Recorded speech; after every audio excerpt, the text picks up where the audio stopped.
Mideyadan yangi model pылесосni tekshirib ko'ramiz. Mana shu oynaga yopish oldimi yo'q, qaranglar. Bo'ldi. Yopishdi, gap bo'lishi mumkin emas, o'chiramiz. Tushib ketadi. Moshniy pылесос, oddiy stakanli pылесос bor va siklonli stakanli pылесос bor. Bu yerda mana ko'rishingiz mumkin, multitsiklon deb yozib qo'ygan. Bu pылесосimiz Midea firmasiga tegishli bo'ladi va bu yerda kattagina o'zini stakani joylashgan. İşte siklonli mana bunaqa filtri joylashgan bo'ladi. Mana shular hammasi hozir men qog'ozli misolni ko'rsatib beramiz sizga.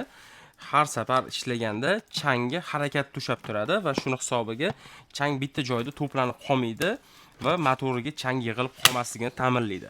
Yoqib yuboramiz.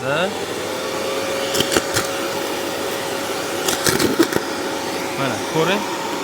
Harakatda bo'lib turibdi, постоянный aylanib turibdi.